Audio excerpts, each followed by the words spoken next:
Welcome, everybody. Welcome back to another fantastic episode of Gaming Got Me in the Feels, because it always does.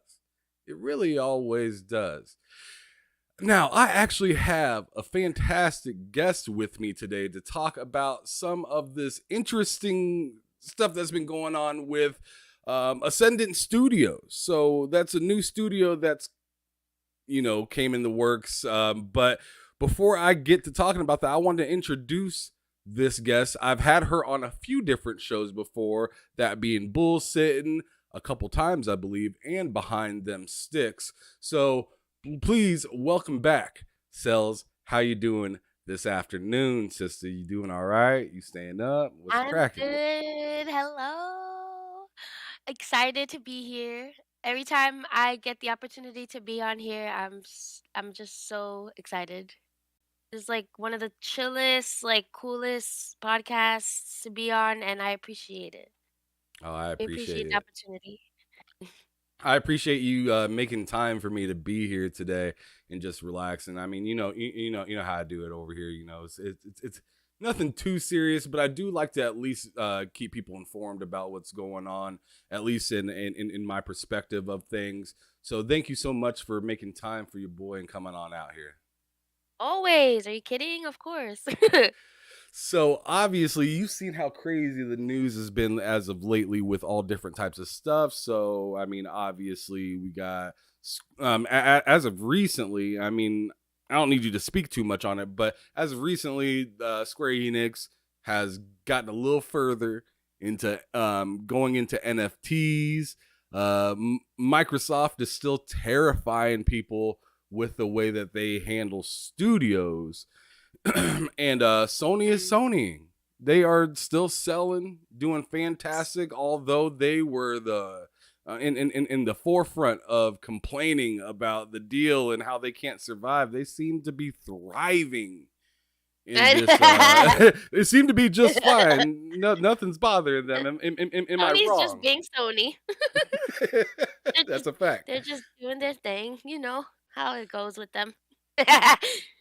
Well, before we get into it, get too messy or anything like that, let me shout out the chat. I see Slow Mo Backslap in here, fresh out of his own stream. I just got done watching the man play Hades for like the last hour while I got set up for the show. Good brother of the community. If you guys aren't following him, he does his podcast every Thursday with Gaming Forte. It's called the DPS, Damage Per Second Podcast. He's either on the Slow Mo Backslap channel or he is on Gaming Forte's channel. I believe they still switch off every week on whose channel. But fantastic individuals of gaming as well. Very knowledgeable, super duper smart. But moving forward, I really wanted to talk about this Ascendant Studios that recently just seemed to have come out on the scene. Now, Cells, I had asked you to do a little bit of research and looking into some of this stuff, because I've done just a little research of my own. And here's a few tidbits before I let Cells go on ahead and tell you guys some of the stuff that she kind of figured out going through it. I'm just going to give you guys a little bit of tidbits of what I picked up the other day when I was just kind of analyzing over the actual Ascendant Studios website. And I found some stuff that I thought was pretty interesting. So the founder of Ascendant Studios is Brett Robbins, a guy very much responsible for Dead Space, but he also previously worked on Gex, Legacy of Kain, Call of Duty Modern Warfare 3, Advanced Warfare, and World War II. He had some time over at Sledgehammer Games, and I thought that was pretty cool. I mean, look at all the different kind of stuff that he's done in his time in gaming. Brett Robbins actually founded it with a good friend of his, Brian Sheth, back in 2018. And it was just pretty much them two kind of going at it, very skeleton crew type of thing, until Telltale Games went down the dumps, unfortunately. But that was kind of Brett's moment to kind of come in and get what he could from a studio that just so happened to fall apart, unfortunately. More people arrived to help him from Sledgehammer Games. Early adopters to his or early people that came onto his studio also came from places like 2K, Visual Concepts, and many other places. COVID was a factor in this studio building itself up, but in fact, it actually helped it expand to become bigger all around the United States, because before they were just in pretty much like San Francisco. This game, Immortals of Avium, is going to be owned by them. They are keeping the IP, but it happens to be getting published by EA Originals, which is the same people that published It Takes Two, which was a Game of the Year game back in 2021. So just those are some pretty cool tidbits that I caught from just looking at their website real briefly. But I want to know, Cells, what you kind of took with some of the information that you collected with Ascendant Studios. How do you feel about it? What did you like about what you seen? Was there anything that made you nervous? Go on ahead and let us know, girl. So with Ascendant Studios, I was, I'm like rooting for them because this is their first IP, first AAA IP. It's a big deal for them. You know how I feel about my first person shooters, so the fact that the studio has people who have had their hands on Call of Duty and then Dead Space, you could only imagine what they're cooking up for Immortals of Avium. So also one thing that I liked is that they are very caring about their developers, maintaining work-life balance for a lot of the developers there to avoid burnout. That's the And trend right now, it seems like. yeah, That's so a good and thing, though. also yeah, for sure. And also they're very environmentally friendly. Uh they're very big on sustainability, um making sure trying to conserve energy and making sure that within development everyone is doing things on eco-friendly standards, which you don't really hear that a lot. That sounds Did, interesting right there. I mean, a yeah, company that's green from the get go in this day and age yeah, is something. And a green gaming yeah. company like that just doesn't even that sounds weird. I know, and so I'm trying to like I was reading up on like different articles and stuff like that about it, and they are really pretty. They're big. They're big on that when it comes to like their studio life. Okay, so one of the really interesting things that I'm kind of taking from some of this information that I gathered, and this is about Immortals of Avium specifically, is that this game is in Unreal Engine 5. Hmm. That to me is really exciting, but also to think about what other games are in Unreal Engine 5. And the only thing that I can kind of come up with, and chat, help me out if I'm wrong, but I think Fortnite's like the only one really out there with Unreal Engine 5. And I know that's from Epic, so obviously they're going to do themselves a service for sure. But please let me know if you guys know if there's any other Unreal Engine 5 game, because I can't think of one. And the only one that I knew, or not the only one, but the one that I've been anticipating got delayed, which was God Lee, what was that game coming to Game Pass? Uh, the people from Ukraine are working on it. Man, I'm having a brain fart on that one. Um, Somebody will remind me, anyways. But yeah, that game was the game that I was looking forward to first. Oh, I mean, yeah, the Matrix demo was in UE5, but we actually haven't seen a whole full game in Unreal Engine 5. So this right here is really exciting. Um, let me go on ahead and see a few other things that's pretty cool. So, um, what I've also noticed is, and this has to do with the studio. Yeah, Stalker. Thank you.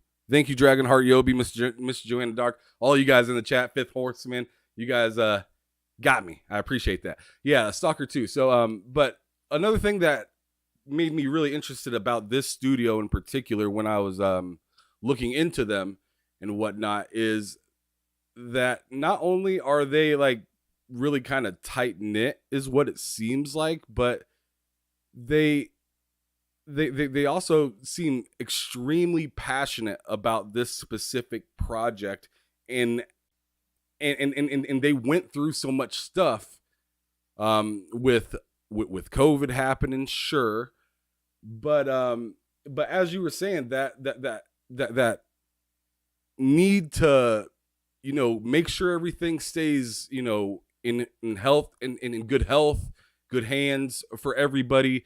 Everyone's in a good it I mean, I just don't see anything bad about this company as of right now, which is kind of weird. Yeah. It's interesting. You know, they have their values and, you know, a code that they follow, and empowering each other. They're big on, you know, demanding accountability, empowering each other creatively and meaningfully impact the project regardless of where you are, rank or role. Um I remember one of the Developers. oh, I'm sorry, you cut out. What's that? Oh, and also it's like it's just very like they value like the professionalism, kindness, you know, the experience and the commitment for all of the, you know, developers and their entire team.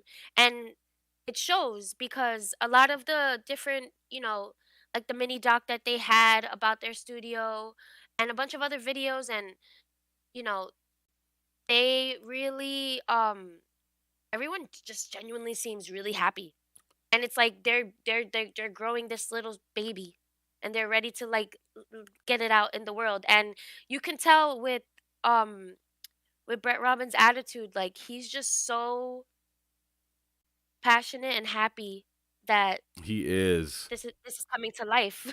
Like he It, looks like like he looks like a child when you watch him. He's just like, it's almost here. I'm so happy to share this with you guys.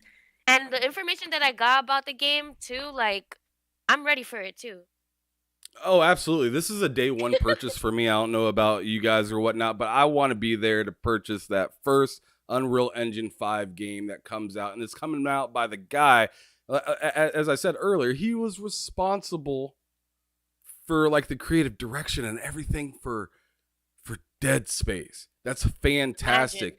But he also worked on worked with Sledgehammer, so he's very versed in like first person shooters and whatnot. As a matter of fact, he says, and he quotes that I remember working on Call of Duty and reviewing one of the levels we were making.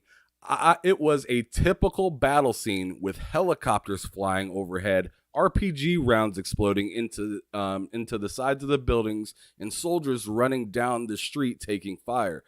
I remember staring at the level and thinking, what if the helicopters, what if they were dragons? And instead of RPGs explosions, those were fireballs casted by battle mages. And instead of other soldiers around me, we were all battle mages firing off spells and wrecking the place. And I stopped and thought, where is that game? I want to play that game.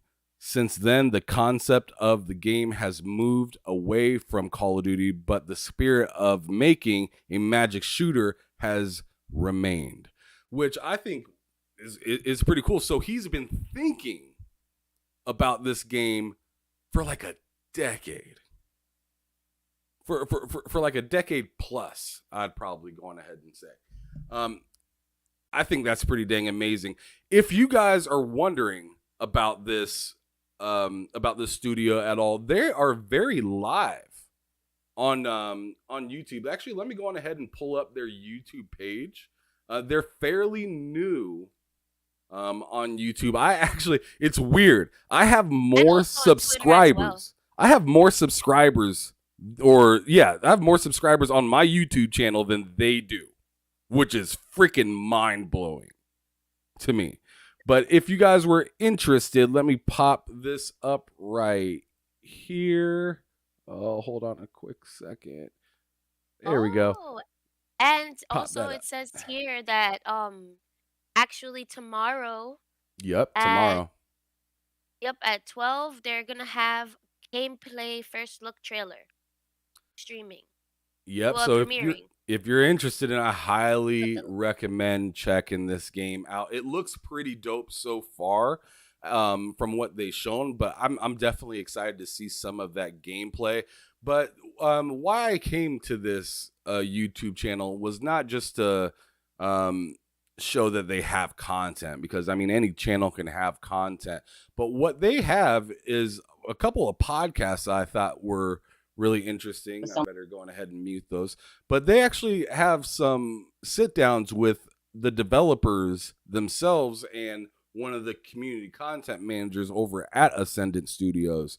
And they talk about how they got to where they are and what they're kind of excited to be working on within this. So in this specific episode, you can see, like I said, the community content manager and associate art director at Ascendant Studios talking here. But in a previous episode as well, I thought this is what got me really interested in it at first, was when I checked this interview out between Brett Robbins and Roman Campos Oriola, or I'm probably saying that wrong, but I thought it was right. I'm probably saying that wrong, but anyways, when I seen this interview right here, Ariola. I was right.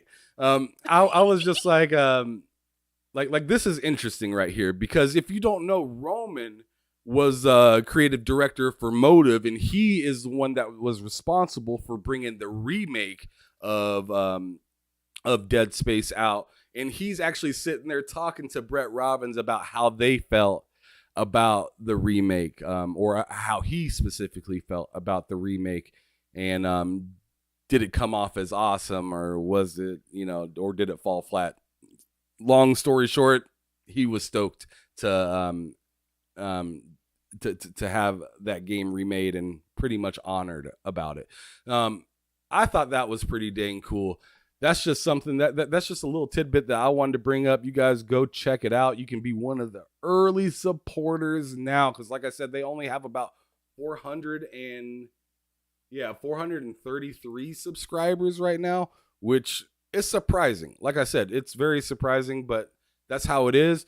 Very much similar to Maverick. So if you don't know Maverick, Maverick Studios, they are new as well, and I'm not sure if you guys ever heard of that, but Maverick Studios is with like Mike Brown.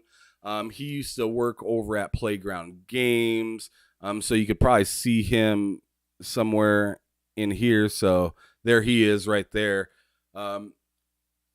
Super nice, super joking dude. Their podcast is pretty awesome as well. But as you see, they only have 434 subscribers as well. Pretty wild.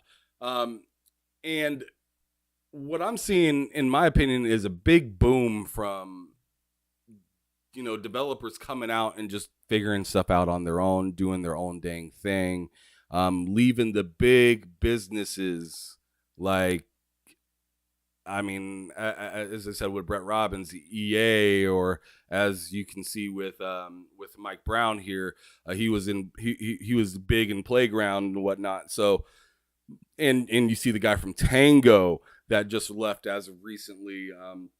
I mean, a lot of these people, I feel like they still have a lot of creativity in them, and they want to come out, put their best foot forward, and do something for themselves. I actually had an interview last year with Jerry Hook, which he used to be um, the head of design for Halo Infinite.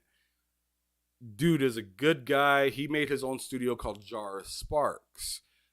So I mean, there is a lot of big head honchos out here seemingly going and creating their own studio with no, with knowing that the studio that they're leaving is either fine or can figure stuff out for themselves. Jerry Hook, I didn't even 343. know that Yeah. about. Yeah, I didn't even know that. That's so cool. You know how I feel about Halo Infinite, so that just makes this a little bit. It's just added more excitement to this game for me right now.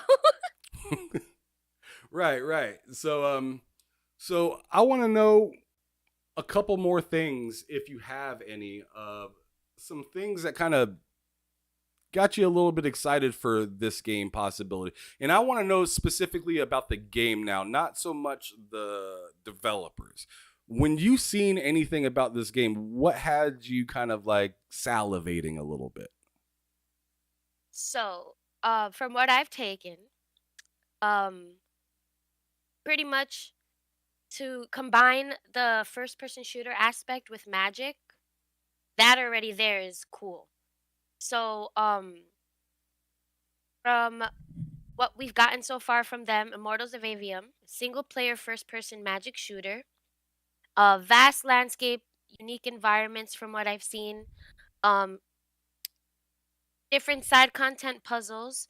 It is not an open world game. It's hub based. Uh, and it's a hub based level design with Metroidvania inspiration. So there is going to be a lot to explore, although not an open world.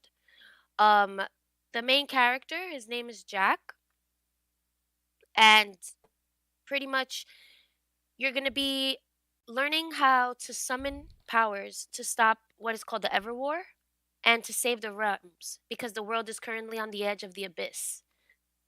So you will learn you will learn three magic spells, and as simple as it is, it's red magic, green magic, and blue magic.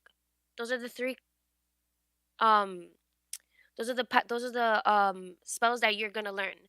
So I believe that each color uh has an elemental figure to it in which what is what pretty much you're going to do within the game, like certain attacks within red magic spells, blue magic spells, and green magic spells. Jax has it's called a sigil, and it's an arm mounted magic weapon, and as a battle mage, that's where he summons the magic.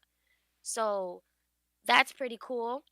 Um, so pretty much he's gonna be mastering like the three colors of magic and unleash spells, and it takes specific skills in order to master different spells that you cast while fighting. And for a first person shooter to be able to see that in that perspective, and also it gives me kind of like when I was watching the trailer, like kind of like Ghostwire Tokyo vibes, like I'm so with happy you said that. Let's go. yeah, like with the different because the different positionings that he has to place his hands in order to cast specific spells. That was cool because Ghostwire Tokyo, that's what stood out for me.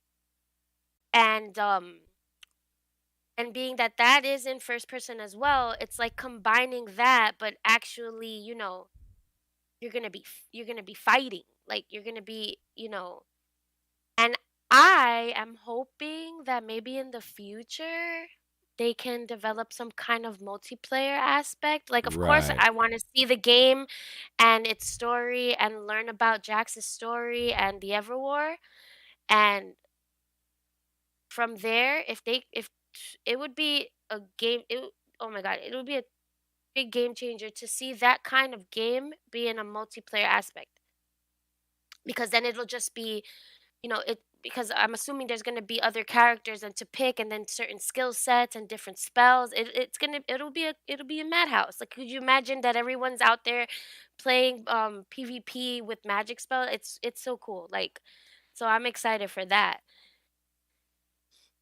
Yeah, I mean that was wonderfully put. Thank you so much for For saying all sure. that.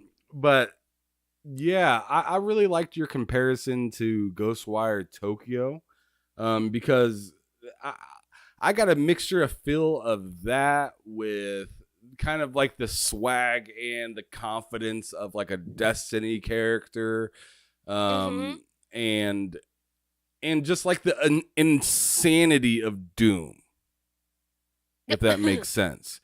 Because there are literally like things running after you, you're shooting, there's explosions going off all over the place, and I'm just like, wow, this looks like a game you better be moving or you are in trouble. That's what that's kind of what it looked like to me. It didn't look like it was going to be like too cover systemy or anything like that. I seen the Fifth Horseman say Outriders vibes, but hopefully better.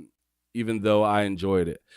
So I mean, I feel what you're saying right there with the whole vibe, with the aesthetic and whatnot. But this is going to be a very shiny piece of product right here, and I can tell you, I'm very excited to hop into this game day one.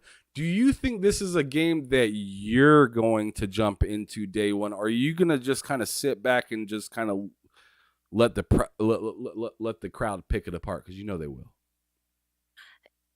Me personally, anytime a game releases, I tend to hold back a little bit. Um, wait for, like, if there's like an, most likely a patch here and there and stuff like that. Um, but I don't know, because when I was looking at the gameplay, very fast, fluid first person, and it's spell based, and like, it got me. And from reading on and everything, it's more than just, obtaining and unlocking these skills and, you know executing them. Um, like, from what I've read, also, like, players can, you get leverage to create um specific spells using the three forces of magic, and you become rewarded for clever change, like, for specific attacks and well-timed counters as well. So it's like, as you obtain these different skill sets with the spells, you also build um your experience in them, and they become stronger. And there's certain things that you can do, and you can, like, how can you say it, like, there that you can build up spells to work differently compared to another player, from what I was reading. And yeah, it's something that's interesting, because the storyline itself seems interesting too, because it's just like, this this mage just going from the bottom up, trying to become the most powerful Triarch Magnus, which is the most powerful mage that you can be in Avium. So that's, I like storylines like that, like the underdog, getting up on the ranks and, like, being on top.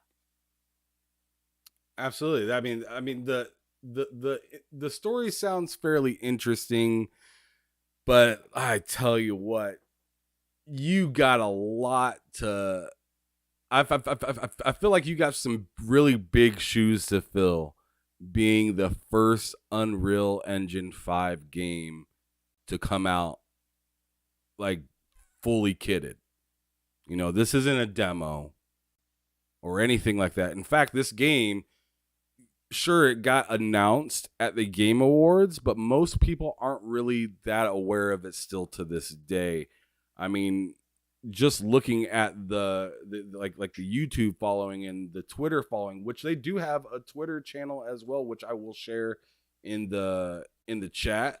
But but their following is so little. They're so like, I don't know, like grassroots, you know, with the way that they're kind of rolling this stuff out. So it's just really interesting seeing something that seems to not have a whole lot of history. I mean, other than, I mean, really all we've talked about is, you know, the CEO, the head honcho, the founder, right? But there's so many other pieces of the studio that that are pretty interesting as well. Did you happen to look into that at all? Yeah, like I mean, I feel like in general, like this has all been under the radar. Like compared to like a bunch of other, titles that are releasing, with good or bad takes, like this just came out of left field for me. I wouldn't have not learned about this game if it wasn't for you. Like um and it's just interesting to see how it's receiving a lot of good feedback. And I um I was just like surprised at how much it's like we all know about who is the head honcho, who's up there, who is representing the brand of this studio and the game, but also a lot of people that have their hands in the pot for this game, they have a lot of, they have a lot under their belt from what they have experience wise as well.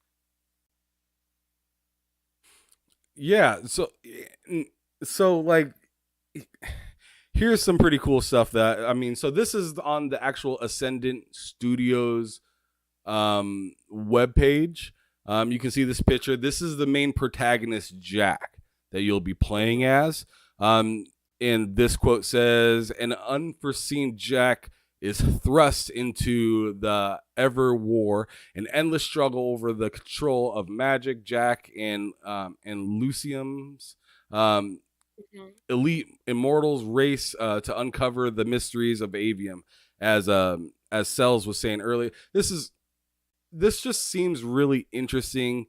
The way that it's coming out on this high profile engine makes it all the more interesting, and kind of kind of nerve wracking on the same time, because I say that I'm going to be there day one, right? But I'm still nervous as hell. I'm nervous for them.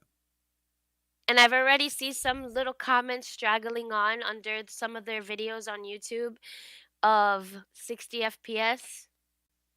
Mm-hmm. You know how everyone feels about that. Yeah, we sure So, do. their first the one of the first videos that they dropped showing gameplay wasn't at 60 FPS. So, a lot of people were mentioning, "Hey, this gameplay trailer that's dropping tomorrow, I hope it is in 60 FPS since the last one wasn't." So, you know,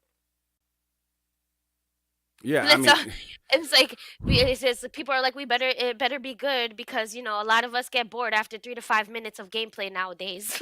Like, it sure seems that way. And as you were saying earlier, um, something that I was very excited about, but is not implemented within the game, is online, right? So, I Mhm. mean, with people saying, "Oh, this, better be good, this better be that," I think that this is going to be an advantage for it, that it's not online as like the first Unreal Engine game to come out, because guess what? Redfall is an Unreal Engine and they are having a heyday right now. Oof. So with this being in a brand new engine, not multiplayer, and the people that are working on this seem very proud and ready, because like we didn't expect it to be released so soon, but they just kind of came out of nowhere and said, "Yo, we're releasing in 3 months." And we're just like, "What? Who are you?" Yeah. Where do you come from? Wait a second. Who are you? A And they're like, game releasing in 3 months after announce? impossible. Well, the thing is they were announced, like I said, back in the Game Awards with Jeff Keighley. He was actually on stage talking about this and announced it. But that tells you right there, us gamers kind of have the memory of fish sometimes. Like there's so much content begging for our attention constantly that sometimes we can't quite keep our thumb on every single game that's coming out, right? And also there's like certain titles that they push up, that they throw in our faces more than others. So Facts. sometimes they sometimes it casts shadows on other titles that, you know, that have potential to be even greater than what, is being broadcasted and thrown in our face and force fed to us.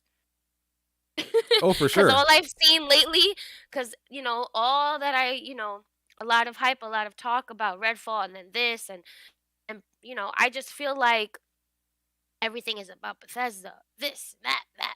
So it's just like it's refreshing to hear about other growing upcoming studios that are here meeting their deadlines and reaching, good timing and timelines in which we have to that as gamers we want. So they should be appreciated. Yeah, I'm laughing at what the fifth horseman said in the chat. He said performance mode Performance or mode or death. death. And I'm just like, goodness gracious. Facts. This man he's outside. He doesn't give a damn. And he also said Redfall is only Unreal Engine 4 as well. So yeah, I mean that's what may have some people hesitant on the thinking that this performance may be a little rough is because you see something like Redfall in the rearview mirror. But keep in mind that game is online, multiplayer, and it's open world as well compared to this game, where it's not going to be open world, it's not going to be multiplayer. But I absolutely love what Sour Blow said in the chat. He says if this game does hit, that he'd love to see or let me just reread it. He said, if this game is a hit, do you see it having a story and multiplayer in the future like Call of Duty? And my answer is no. Really? Uh-huh. I My feel the answer is no. opposite. Because I think this game in particular, I feel like the only way this game becomes multiplayer is if it's like a Redfall type of multiplayer, not a like PvP kind of multiplayer game. If I'm wrong, I'm happy with that. I'm very happy with that if I'm wrong. But I just think that with the guy that's Brett Robbins, the head honcho guy, I think he's more leaning into story making and whatnot instead of a bunch of people on a map shooting each other. I'm sure, getting into the money making side of what that could possibly be would be very exciting, but I'm not sure if that's his vision on games coming from his studio. I don't think he wants to do that. Do you think I'm wrong? Well, it does make sense because how you mentioned before that this was something that has been he's been passionate about for over a decade now. So this is a story that's been, running through his mind that he wanted to develop for a very long time. But I feel like because of the fact that there is such a Call of Duty influence within the development with people that are developing this game, I feel like they're gonna maybe at least visit that, because I feel like the characters in the game have potential to, like for example, if you pre-order the game, you get a special sigil that you can use on your character. I didn't know that. So, yeah, so it's like they have a potential to like, have different equipment and different skins and stuff that your character can, wear and everything like that. So, if I like to think about it, so with like Redfall, right? They wanted to release everything at once. Story, gameplay, the multiplayer, fact that it's open world. So that's a lot for them to try to develop and, you know, push out. So maybe that's why it's staggering a bit with, all of the issues with its frame rate and everything like that. I feel that maybe they're taking a safer approach and they're just like, hey, let's release this story. Let's release this game polished, no issues whatsoever. And then down the line, depending on feedback and how much people are truly enjoying the story aspect and how it and getting comfortable with the mechanics and how to control the spell, like how to cast spells and learn how to work with their character, it's something that they can possibly visit down the line where they can have this in a multiplayer setting. And and then, a lot of the, spells and things that you're able to collect and gain within within it, you can utilize that within multiplayer. Because I just figured it's just like first person shooter comes to mind, you think of multiplayer. That's a question that a lot of Fair. people ask whenever a first person shooter comes out. Is there going to be a multiplayer aspect to the game? And if so, I hope so too, because that would be just different to just have, shoot, throw in a battle royale in there too. Oh my god. like like, You need to you relax. know. you Someone needs know, to take the mic I from mean, you. You I tripping. know. Okay, sorry. Yeah, I love my battle royales, but like in the future, like they can definitely, implement some form of multiplayer because it'll be cool, and then you'll see how people, utilize the skills that they build from, casting the spells and everything like that in different ways. And I think they should consider it. Hopefully they could. But Well, as Cells is pretty much saying, she's telling me to fuck off, that I'm wrong, that I need to go kick rocks, get better ideas. But come over anyways, here trying to say a first person shooter ain't gonna have a multiplayer aspect. yeah, I'm kidding. she said I'll send your ass down the river. I don't give a damn. But, Jeez. but anyways, as you guys can see here, Cells was talking about it briefly. I'm gonna re-go over it a little bit just because we didn't actually have visual stimulation while hearing about it. But earlier, Cells was talking about the red magic, the blue magic, and the green magic. Correct? Yes. Can you go over specifically the red magic for me? So, it's pretty much that's the offensive magic. That's the magic that you will use to attack. Um, Pretty much, what you will do is when you attack enemies with red magic, it'll be what you use to disorient them it's pretty much your offensive. Red will be offensive. Um, to attack. Gotcha. And then for the blue magic, it says here, I'm just going to read off of the screen so I don't screw it up at all. It just says blue magic embodies force and the physical manipulation of matter. So as you guys can see, like when he does that kind of push or like pull up or where he's like grabbing or something like that, it pretty much like throws out a shield is what it looks like, but it also says fires precise bolt spontaneously formed shield, like I just said, defense wall, Mhm. or manipulate gravity. Blue magic also powers a Magnus ability to grapple or push objects. So, hey, that sounds pretty dang cool. Did you want to tackle the green one, or did you want me to knock that out? Um, well, I with the blue magic too, I feel like with most likely would be able to like take things within the environment and use them for attacks. That would be pretty cool to see. Pushing and pulling objects out of the way, since there are gonna be puzzles and different like side quests that you complete.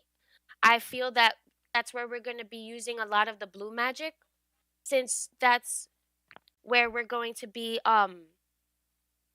needing to manipulate things, move things around, figuring things out, figuring you know, if we were to reach dead ends and stuff like that. So I feel like maybe in my opinion, maybe with blue magic, it won't be so necessarily used in combat as much as we would use red magic, but it's definitely going to be important as we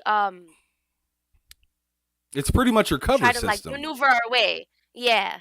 I feel like these are going to just be different spells that are just going to be what we need to just get through it out the entire game, not necessarily only within combat. Yeah, because I mean, as you're kind of looking around and seeing, there's not a whole lot to like stand behind, and it's not like Gears or something like that where you're gonna go undercover and just like you're gonna throw your hand up and just start, letting off rounds or something like that. Um, it seems like you're creating your cover as you are creating your battlefield, essentially as well. Um, I thought I think that's pretty dang dope, interesting, and something that it's not exactly like new in gaming to be able to have um protection spells or skills or something like that. But I feel like this is going to be an interesting way to implement it, especially since it's just like a whole kind of subset of skill for it to be like just blue magic does this specifically for you. Now, as for green magic, I'm just gonna go on ahead and tackle this, and it says green magic Yeah. embodies growth, death, and transition. Spells manipulate enemies and objects by altering them or their surroundings. Bind objects in place, misdirect with illusions, or rend an enemy's ability to cast or heal. What does that mean to you? Well, that's the defense, I feel. So as we use red magic for offense, green magic is definitely our defense in combat. Um to stop an enemy from casting a spell against you or from even healing themselves. That's like that's pretty much your shield when you are in combat, and being able to manipulate your surroundings um in combination with blue magic would definitely be a way that you would maneuver yourself around the world. Um so and you know what's cool? I realized too, since I'm assuming also green magic, if it's gonna stop the ability of your enemies to heal, it'll possibly be what you use to heal yourself. So it's like almost like elemental, like fire, water, and earth, you know? So it's like red magic, fire to attack, blue magic is water to maneuver, to move, to pull, and green being grounding, earth and stuff like that. So I feel like that's the foundation as to why red, blue, and green were picked. That's what I get from it. Fantastic. Because the element, yeah. No, no, continue. Finish your thought. Oh yeah, like it's like it's just like basing off the simple element of what the color could represent and the attributes that the spell has. I feel like that's where the inspiration came from. Gotcha. And Sour Blow in the chat says green magic sounds like a genjutsu. Shout out to Naruto. Love that. Um, he also was asking if there are classes, and from what it looks like, there are not going to be classes. You're playing as one person that and that seems to have more or less a skill tree. So if you want to classify it like being more powerful in one skill as a class, you can, but no, it doesn't have classes, in my opinion. You just have that character, you use them and level them up as you want. If you want something to kind of like give you an idea of what I think this kind of reminds me of a little bit of something, when I think of something recent, it would be Atomic Heart, single player game, Mm. first person game, go wreck everything, constant mayhem kind of game, right? But this one has tons of magic. It's a lot more flashy. It's on Unreal Engine 5. It really looks like it's set to be a damn good game. I think Cells is smart for, Thanks. kind of waiting to see how this game comes out, because I'm gonna be the idiot that jumps in day one, for better or worse. No, you're doing the work. You're doing the work for us. If it wasn't for you jumping in day one and seeing it for yourself in the beginning, then it'll help a lot of us be like, is this a go or no? you know, I feel like just trying it day one as well, and I hope it does receive a lot of good feedback. It's cross platform, so there's gonna be an opportunity for everyone to get their chance. There's no exclusivity or anything, so I'm really looking forward to seeing, how it performs on different platforms. Right. Um, This is coming out how everywhere except obviously mhm, Switch. yeah. And yeah. And Right. it's just, everyone's gonna have their opinion, PC players, PlayStation 5 players, Xbox players. So it's gonna be that's why I appreciate cross platform games as well, because it's like it gives it gives us more of a chance to learn the opinions of what people feel about the game It's a bigger within safety net. Yep. it's a bit, yeah, instead of it just being down to just one console, because when that one console has its specific, its specs and the way that it runs and stuff like that, and then people become biased and all that. So if it's everywhere, everyone's going to have a chance to play and they're going to see for themselves how they like it or not. Right. So now I want to talk about the world of Avium. We're probably going to hang out here for like another like 15 or so minutes, just in case anybody was kind of wondering what the time scale was this, including you, Cells, because you came into this not knowing how long this was going to be at all. No rush, you know me, I'm here. I know you don't care, sister. It's all good. Anyways, it says right here that the world of Avium is a world engulfed in magic and shaped by eternal conflict. Jack must race to uncover Avium's past to save its future. So here is the map of Avium, and I'm finna fuck these names up. Let's go. so, it says the 5 realms of Avium. So we got, was it Orimen, Lucium, Kaylee. I'm wondering if they named this one after Jeff right over here. Jeff Key Lee right here. Kaylee. Right. So and then we got Cathius and Rashern or something like that. Now, like I said, I probably chopped those up like a I don't know. Tell But me not this doesn't have a potential to be a BR. Come on. come on Look now. at that map. This is the whole world, though, girl. Like these are separated in different scenes. Obviously, you probably got to conquer each one of them before you get to the meat and potatoes that seems to be Lucium in the center.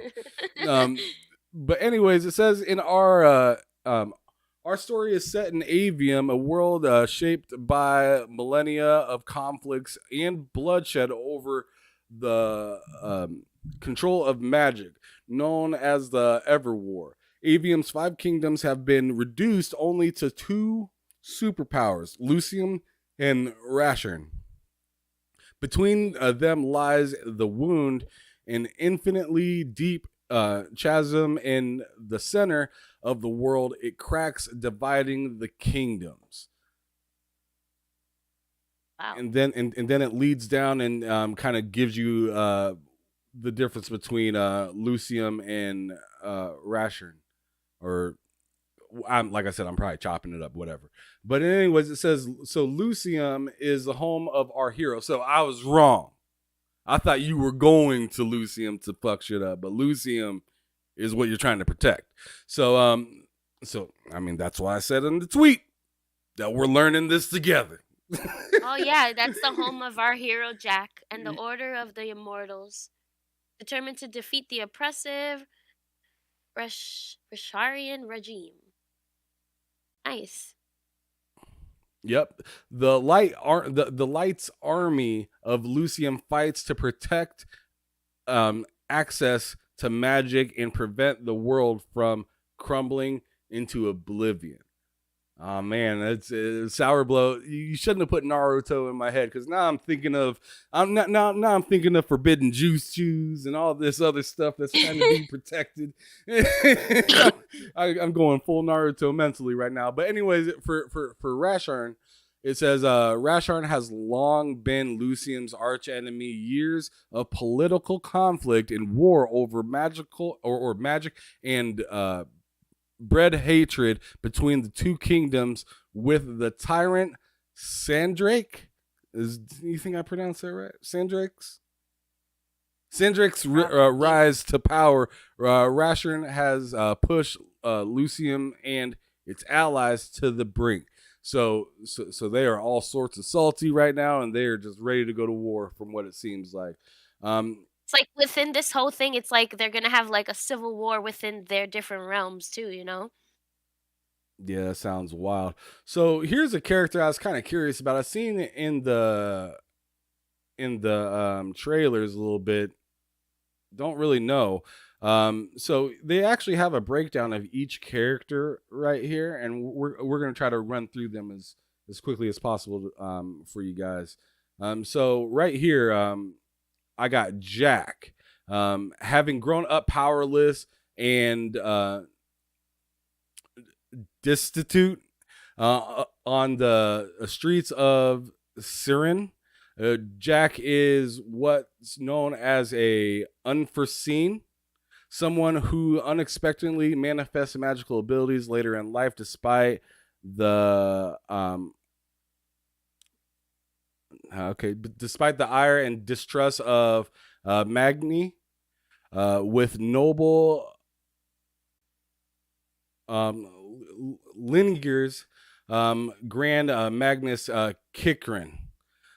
With his newfound potential, Jack is reluctantly thrust into mankind's endless war for the control of magic, though hot-tempered and hell-bent on proving himself. Jack must face a path of great adventure and responsibility. Jack is a Triarch Magnus, an extremely rare spellcaster capable of wielding all three colors of magic. So what you hear there is it's pretty rare for somebody to be able to carry all three magics at once. They're usually good at one or not, or none, I guess.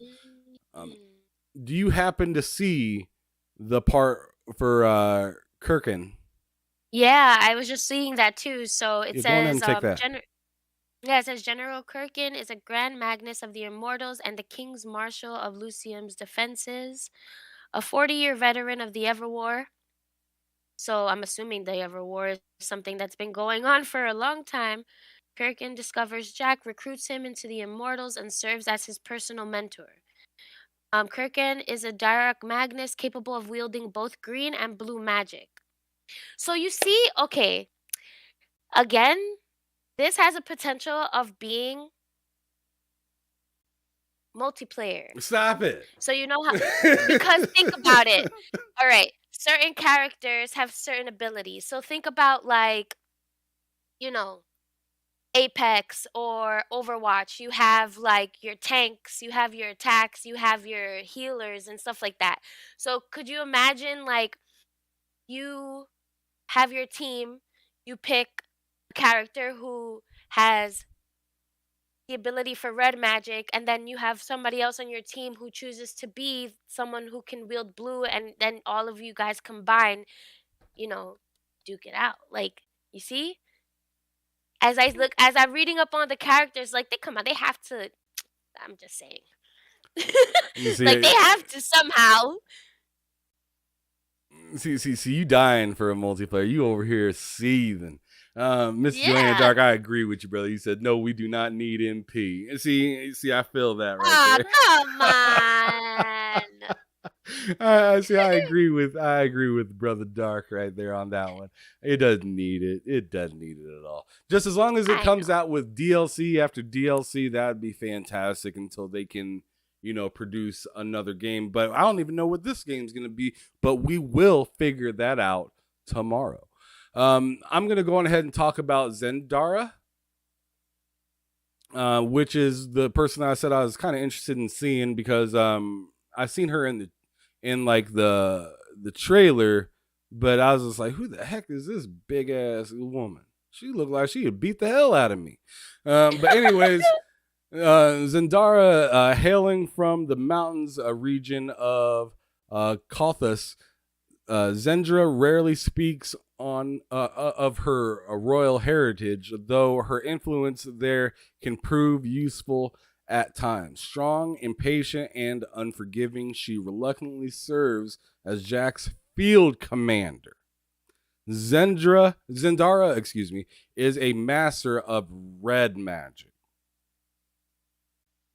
So she doesn't just kind of do a couple magic. She does one magic and she does it like a badass. So and that's going to be Jack's field commander within the game. So that's kind of interesting right there. What you laughing at?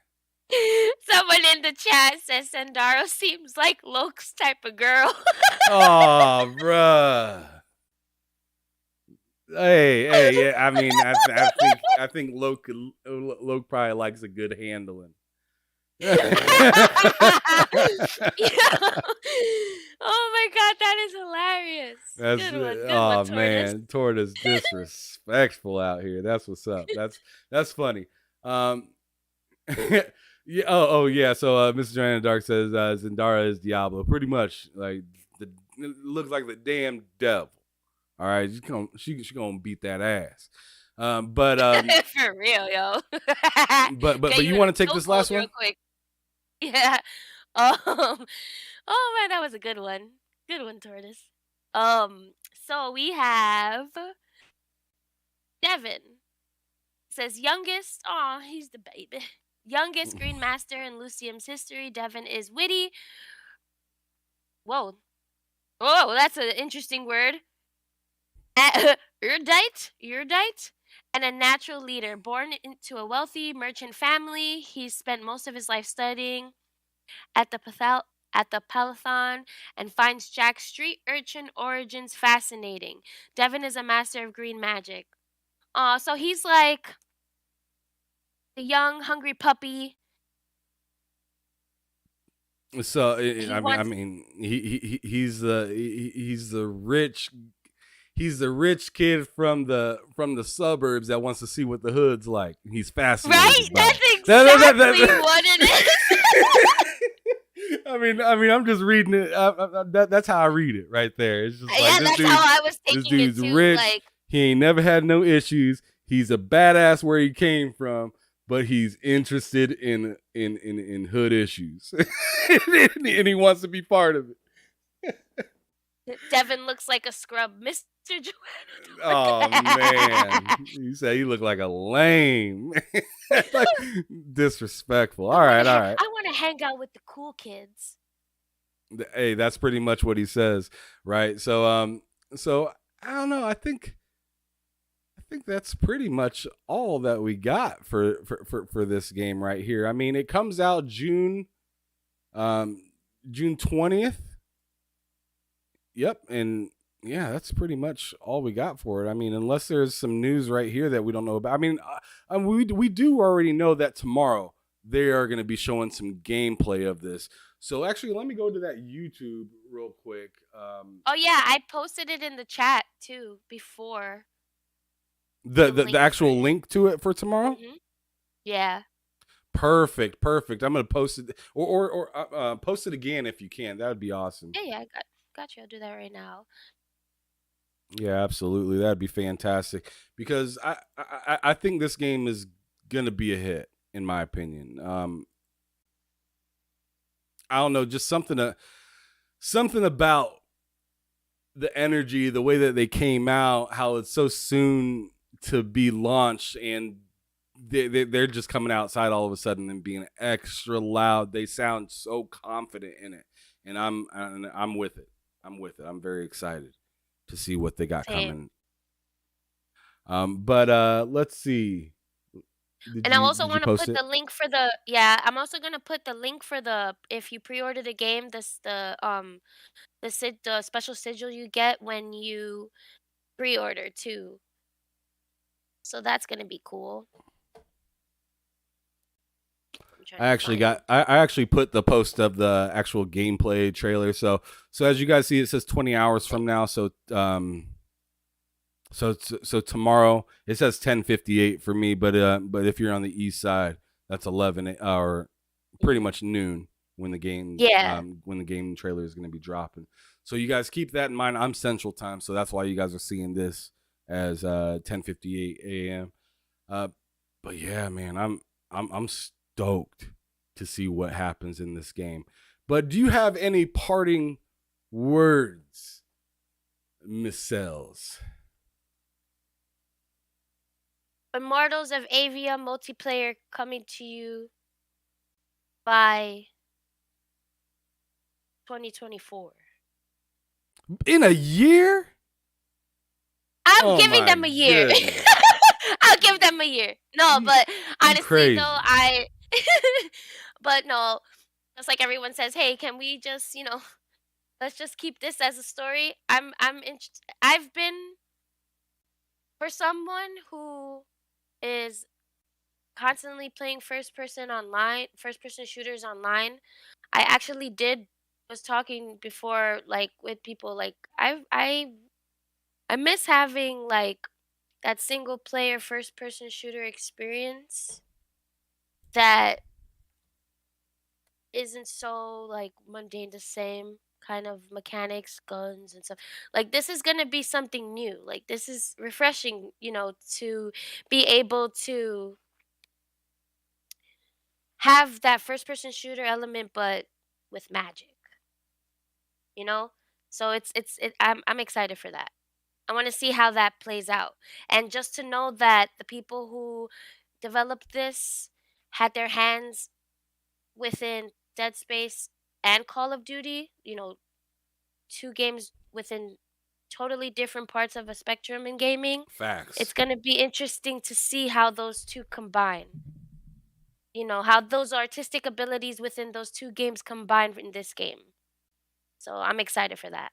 Yeah, with as much as he talked about how he imagined this during Call of Duty and whatnot, like obviously there's gonna be a lot of pew pewing going on in this game.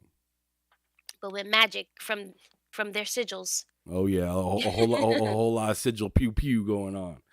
Um, but yeah, I'm super excited. Can't wait for to see the trailer for tomorrow. I'm gonna be so disappointed if this game doesn't hit like I anticipate it will. I think I have my hopes up. I think it will. Let's just hope it's at 60 frames too. Because that's the first thing they're Mm. gonna say something about too. You had to throw that in there as well, didn't you? All right, cool. Well, please, cells, let everybody know where they can find you. You can find me playing my shooters and my VRs. I am on Twitter, YouTube, Instagram. Same name for all of them. Hi, I'm Cells. And yeah, let's connect, let's chat, let's play some games together. I'm always down. Now, how often do you be streaming? Because I swear, on my Xbox, I be seeing going live all the time. What's going on over there? Yeah, I've been trying to be more consistent with my streaming. Like, I've had, the past 2 weeks I've been streaming almost every day. Um, Basic rotation of the same shooters that I play all the time. Fortnite, Halo Infinite. Call of Duty, Overwatch. So I'm excited because maybe this might have potential to be a game that I stream. I really I might do this. 'Cause I keep looking at the trailers, I keep looking at the gameplay, and I'm like, this might be something that I would like to stream going forward. And since it's a fresh new IP from a new studio, like this would be something really good to stream and get more people out there because, it might not even be that many people know about this game coming out. So I think it has streaming potential, that's for sure. My goodness. So as you So I'm guys can excited. see it right there, this game, I've seen the Fifth Horseman ask in the chat when this game is available. July 20th, 2023 is when the game is going to be available. I've seen him also say that he doesn't know if it's going to pull him away from Diablo. I'll tell you what, bro. I'm excited for Diablo. That's a day one purchase for me as well. I need to just go on ahead and pre-order it because I have Microsoft points saved up and whatnot. But yo, I don't care what game it is. If you give me a month and a half to play a game, I'm gonna get a little winded from playing only that game for a month and a half. I'm not Cells. I can't just play Halo I all the time or something like that. I can and play Halo all the time. the only game that can pull me like that, which Nelson Gaming hates to hear, but it's Ark Survival Evolved. That's the only game that I will allow to pull me and yank me from other games for long periods of time. So with that being said, Diablo, I'm excited to play it. I'm going to be playing it all the way up until this game drops.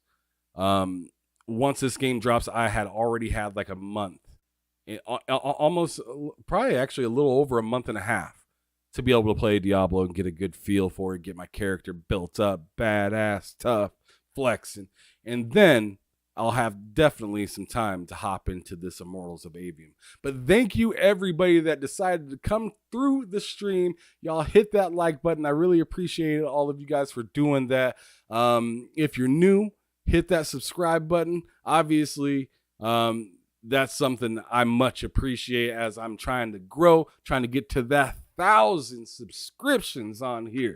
It's the Yes. next, yeah, it is the next goal that I have. I passed 500. That was the goal for last year, and now it's getting to 1,000. And we are inching ever so slowly, but slow progress is still progress, and I'm happy and good with it. So thank you everybody for showing up to this stream. Hopefully you had a good time learning a little bit about Immortals of Avium and also Ascendant Studios.